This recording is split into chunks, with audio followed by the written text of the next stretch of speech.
Hello guys, तो आपका स्वागत है मेरे चैनल रिव्यू फ्रॉम हकला में। हम आज बात करेंगे कैन में जो ऑन गोइंग है, जिसका नाम है the dark history of the reincarnated villainess. इसके स्टूडियो का नाम है स्टूडियो डीन और इसके डायरेक्टर है साकुराई हिरोआकी।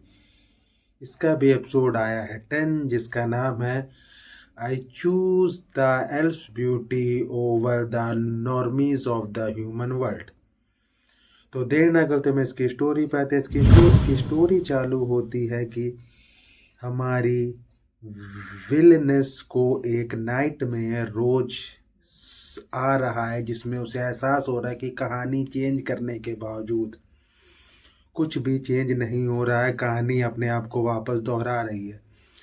फिर वो उसकी नींद खुल जाती है और उन लोग पहुंच जाते हैं डेजी लेक, जहाँ पे लॉर्ड गिगनफोर्ड ने घूमने का फैसला किया, जिससे सब लोग उस इंसिडेंट के बाद वापस खुश हो जाएं और अपनी नॉर्मल लाइफ जिएं। तो वहाँ उन लोग पहुँचते हैं और घूमना चालू करते हैं। उसके बाद कोनोहा और हमारी विलेनेस साथ में करते हैं फिशिंग और बहुत सी फिश पकड़ लेते, और जब वापस जा रहे थे तभी भी वहाँ एक लड़का आता है जो कहता है कोई आदमी यहाँ है जिसके चोट लगी, हमें उसकी हेल्प करनी चाहिए। तो ये दोनों जाती हैं, उसकी हेल्प करती हैं और उसे मैंशन में ले आती हैं, जहाँ पता चलता है कि वो है एक एल्फ। और तब सोल और गिगनफोर्ड फैसला लेते हैं कि पहले हम आसपास की जांच कर लें कि कहीं उसके पीछे कोई हंटर तो नहीं है। तो उन लोग जाके देखते हैं और उन्हें जब कुछ नहीं मिलता और एल्फ के हील होने के बाद उन लोग उसे वापस भेजने का फैसला लेते हैं। पर उन लोग सोचते हम भी उसके साथ जाएं, पर वो उस एल्फ का कहना है कि वो लोग एल्फ विलेज नहीं जा सकते, क्योंकि ये एक तरह का रूल है। और वहीं पे एल्फ सुकूना उनके साथ थोड़ी दूर जाता, फिर कहता है इसके आगे आप नहीं जा सकते, और वो अपने गांव चला जाता। हमारी विलनेस इयाना को कुछ वियर्ड फील होता, उसे अपनी लिखी हुई कहानी याद आ रही होती है, जिसमें वो अपने पास्ट लाइफ के बारे में सोचती है कि वो कैसे सिर्फ चाहती थी कि उसका वेट पहाड़ों पे कर रहे हैं एल्फ्स, और वो उसी बात से खुश होकर अपने दोस्तों के साथ या अपने क्लासमेट के साथ कहीं नहीं जाती थी। पर उसे याद आता उसने स्टोरी कैसे लिखी थी और क्या होने वाला। उसे आइडिया होता है कि यहाँ अब वैम्पायर का अटैक होने वाला है। वो सोचते हुए वापस जाती है। फिर वो उस वैम्पायर सील को वापस बंद करने का फैसला लेती, पर उसको कुछ नहीं मालूम रहता कि कैसे सील बंद होगी। तो वो ऐसे ही आलतू फालतू टूल्स लेके जा रही होती, तभी सोल उसे देख लेता और उसके साथ जाने का फैसला लेता। तभी यूमी भी थोड़ी देर में वहां पे पहुंच जाता और वो भी उसके साथ जाते हैं एल्फ विलेज। और वहां पे जब उन लोग विलेज पहुंचते हैं तो कुछ कारणों से सोल को जेलसी फील होती है, पर वो उतना शो नहीं करता है और इयाना के साथ जाने को कहता है। उन लोग ग्रेवयार्ड के एक अंधेरे कोने में जाते हैं, जहां वैम्पायर को सील किया गया है। पर वहां पहुंचने से पहले उन लोग ब्लड स्टेन देखते हैं, जिसको देख के योमी और सोल बहुत ही वियर्ड फील करते हैं और देखते हैं वो अभी कुछ दिन पहले का ही है ब्लड।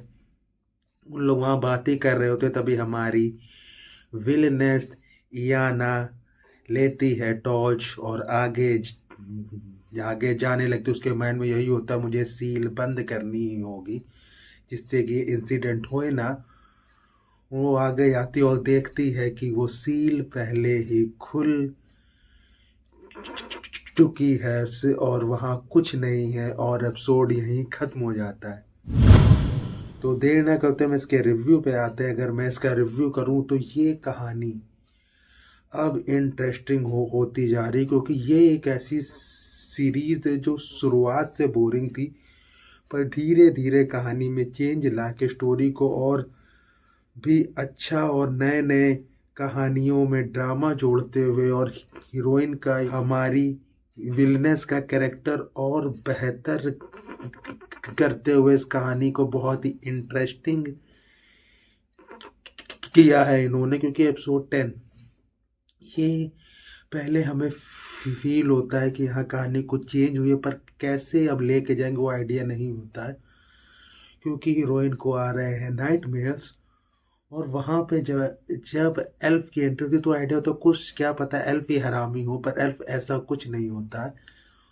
और फिर जो उन लोग जब जाते हैं और कहानी जितनी क्लीन लेके जा रहे हैं, इसमें हमें आइडिया है कि वैम्पायर बाहर आ चुका और उसी का ये सब प्लान है कि ये सब हो और कोनोहा वहाँ जाए। पर उसके जब वो देखता है उस कोनोहा नहीं जा रही, उसकी जगह जा रही है हमारी विलनेस, तो वो देखना चाहता है आगे क्या होगा। और जो इसमें कहानी का धीरे धीरे सस्पेंस खोल रहे हैं कि आपको आइडिया भी नहीं होता एपिसोड 11 अब ये किस तरह से लेके जाएंगे और यहाँ सोल और योमी का क्या रोल होगा और एल्फ ये सब देख के कैसा रिएक्शन देंगे। ये एक इंटरेस्टिंग कहानी इन्होंने जो क्रिएट की है आखिरी तक आते आते और बेहतर होती जा रही है। और इसमें पर हमारी जो है विलनेस, उसके जो ये छोटे छोटे कॉमिक सीन और बातें हैं वो बहुत ही प्यारा फील होता है। और इसमें कॉमिक टाइमिंग हमेशा कुछ ना कुछ रहता है, तो कहानी में कुछ इंटरेस्ट भी हम लोग को फील होता रहता है। और सीरियस सीन में भी जब इन लोग थोड़ा कॉमिक टाइमिंग के साथ कॉमेडी डालते हैं तो वियर्ड फील नहीं होती, उल्टा और कहानी में इंटरेस्ट होता जाता है। तो इसलिए मैं कहूँगा इस डायरेक्टर ने या इस राइटर ने बहुत ही अच्छा काम किया है। जैसे लोग स्टोरी को लेके हैं, स्टोरी शो की है और हमेशा एपिसोड के लास्ट में सस्पेंस डाला है बेहतर से बेहतर। इसमें भी जहाँ इन्होंने लास्ट में डाला है सस्पेंस कहानी जहाँ ख़त्म की वो बहुत ही परफेक्ट था, पर क्लीशे भी था क्योंकि हमेशा कहानी यहीं ख़त्म होती है। अगर मैं इसको रेट दूं मैं 10 में से 8 दूंगा, 8 या 8.5 इसका रेट होना चाहिए। क्योंकि कहानी अब और बेहतर होती जा रही है।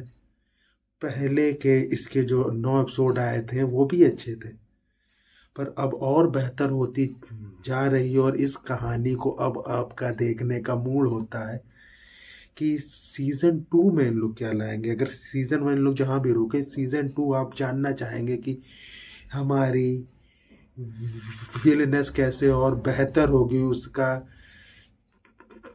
कैरेक्टर कैसे बेहतर होगा, ये जानना बहुत ही इंटरेस्टिंग होगा। तो हम इसी के साथ रिव्यू ख़त्म करते हैं। Bye bye.